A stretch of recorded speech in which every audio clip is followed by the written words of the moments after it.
Movies. So there's only one movie I watched this week. I'll get to that in a second. But I guess this is the right category to talk about my Spider-Gwen trailer, which I'm really happy with the direction it's going.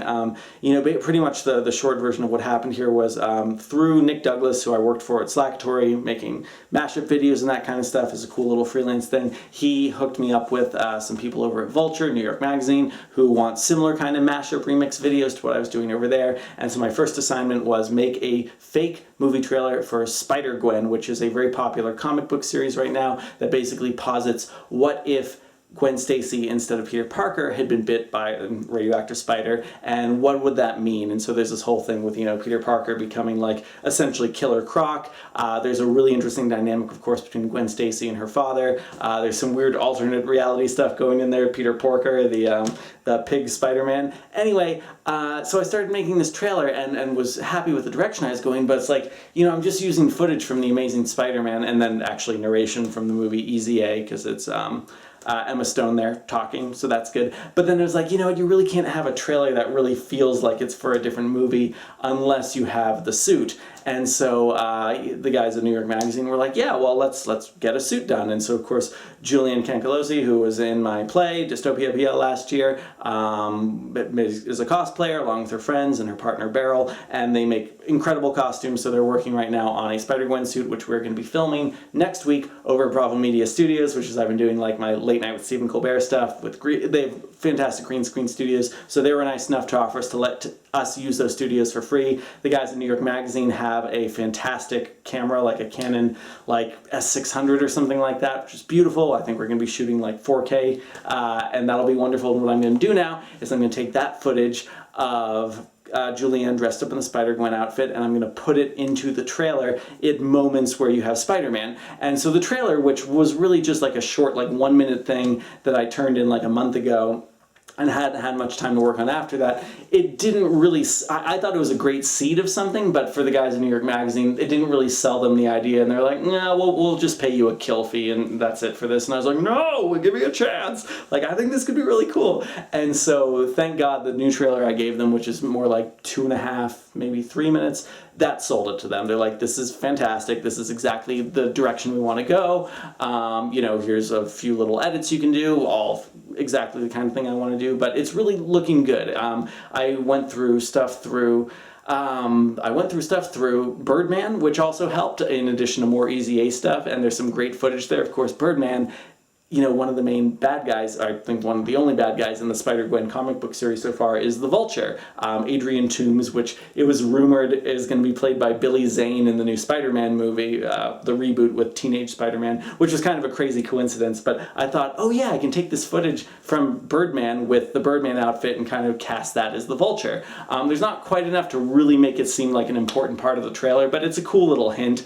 And then the real focus of the trailer, what I really think sells it, is selling that dynamic between Gwen Stacy and her father, who's, the chief of police played by Dennis Leary in the Amazing Spider-Man movie, and really playing with that dynamic. Like, what do you do if your dad is in charge of catching you? And anyway, that's really cool. So anyway, I think the trailer's looking really cool. If you want to see the progress for it, you, my select friend, can look at that current version of the trailer at the end. And I'm also going to put in the old version so you can see the progress, because this is kind of my workflow. The first pass is just like, is there an idea here? The second pass is like, blah, here's all my ideas. And then hopefully the final result that comes out is very clean and very well thought out and excises anything that isn't great. And of course, knowing me, there's going to be a couple clips in there at the end that's like, I just really want to have these, please don't take them away. And, they say kill your darlings, which is something I still have problems with. So I'll say, for example, when you look at the end of the, if you look at the trailer, again, at the end of this week's stuff in the outro, at the beginning, I've got this line, which is, again, from Easy A, which is, the rumors of my death have been greatly exaggerated. Cut to shot of Gwen Stacy dying. If you didn't know, she dies in Amazing Spider-Man 2. Spoiler, fuck you. That's something I heard in a review for Pixels, which just, rang with me like, spoilers, fuck you, whatever. And anyway, so I think that it's something that I liked because right away when I started thinking about ideas for the trailer, I was like, oh, how cool it'd be to just say, like, Gwen Stacy didn't actually die, and one of those things like, the rumors of my death have been exaggerated, and then I found, like, exactly that line in EZA, and I was like, oh, it's so serendipitous, I have to use it. But the problem is, as my friend Dan King pointed out, is if you have a line like that at the beginning of the trailer, it makes people think it's connected to the rest of the universe that's already been established. And then the question becomes like, oh, well, where's Peter Parker in this trailer? Because he pretty much doesn't show up at all. And the idea, of course, is that this is an alternate reality. In the case of the trailer, I might even say an alternate reality where Peter Parker does not exist.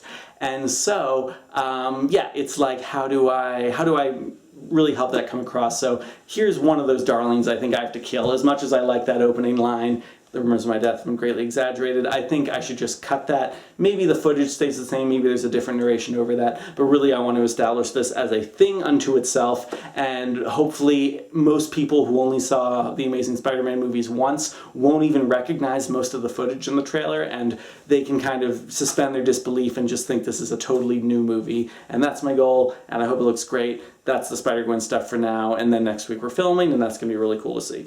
Yeah. The only other movie I watched this week, Wet Hot American Summer. This is a movie I knew nothing about. Netflix had been kind of, advertising like, oh, we're coming back with a 6-episode series about it or something like that. And I was about to start the series because it was on Friday where all the episodes were made available. And I watched the first episode and I was like, okay, I feel like I need context for this. We got this weird first day of summer thing. This has an incredible cast, so many actors that I really enjoy.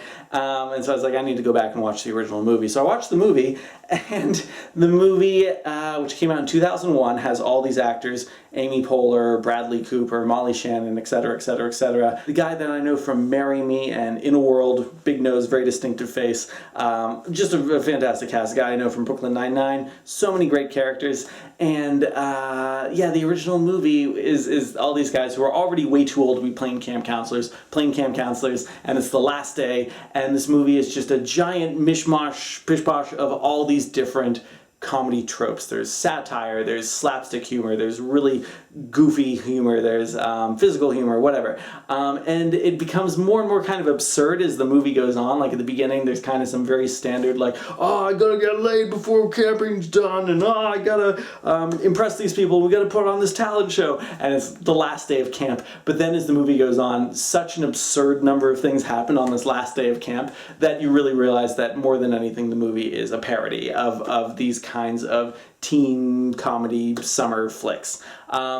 And it doesn't hold together particularly well. Like I'll say, I wasn't super impressed by the movie. It felt like a collection of scenes. Again, fantastic actors, but just kind of like, it felt like there were a bunch of ideas that kind of got thrown together and there wasn't necessarily a through line to the whole thing. But I enjoyed it. I give that movie 3 stars with a confidence of 2. Maybe after I'm done with the series and watch it again, it'll seem more amazing. But it was fine. It was totally fine. I watched a little bit of the behind-the-scenes making-of documentary, which showed some really sad things, like the fact that they had something like 27 shoot days, and it rained on 22 of them. And of course, since this is all supposed to take place on the last day of camp, it needs to be a beautiful sunny day, and you need that consistency and lighting and environment and all that. And to their credit, watching the movie, I never thought that it wasn't all the same day, so that's good. I also wasn't paying very much attention because, as usual, I was watching it while doing other things.